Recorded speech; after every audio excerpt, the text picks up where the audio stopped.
Umingay muli ang pangalan ng aktor na si Gerald Anderson dahil sa nasabing crush niya umano ang bagong alaga ng ABS-CBN Star Magic na big winner ng Pinoy Big Brother Gen 11 na si Sofia Smith or mas kilalang Fiang.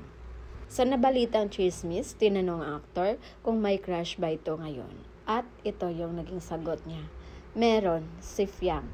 Pero crush lang talaga, hindi na lalagpas doon. Samantala, wala pang pahayag ang big winner ng Pinoy Big Brother Gen 11 na si Fiang sa nasabing crush umano siya ng kapamilya aktor na si Gerald Anderson.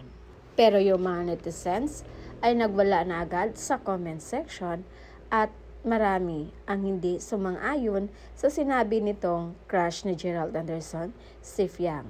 Ang sabi nila, sobrang tanda na daw ni Gerald para magpapansin kay Fiang. Pinag-iingat ng mga supporters ni Fiang, si Fiang dahil tirador ng bata si Gerald. Baka isa na naman ito sa mga biktima ni Gerald. Dagdag pa ng mga netizens, walang pinapalagpas si Gerald basta maganda at sexy. Lahat na nga ng mga model daw ng shampoo nakuha na nito. Napakalaki pa naman daw ng posibilidad na maging model ng shampoo si Fiang dahil maganda ang bagsak ng buhok nito.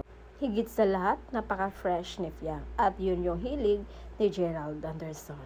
Pero kung may umalma sa mga supporters ni Fiang dahil sa sinabing crush ito ni Gerald Anderson, may mga supporters din si Gerald na umalma sa naging reaksyon ng mga supporters ni Fiang. Ayon pa dito, ano daw ngayon kung crush ni Gerald si Fiang? Kahit sino naman daw ay talagang magka-crush sa isang katulad ni Fiang. Hindi na daw kasalanan ni Gerald kung sakaling magkakagusto din sa kanya si Fiang. Dahil hindi naman daw lingid sa kaalaman ni Fiang kung anong klaseng tao si Gerald. Kilala na si Gerald sa pagiging babaero nito. So depende na lang daw sa babae kung papatol pa ito. Masyado lang nag-react ang mga supporters ng GM Fiang dahil si GM lang ang gusto nila para kay Fiang. So, abangan natin guys kung ano yung mangyayari sa mga susunod na mga araw. So, yun muna yung pa-update natin. And again, this is Vinils TV. Thank you for watching.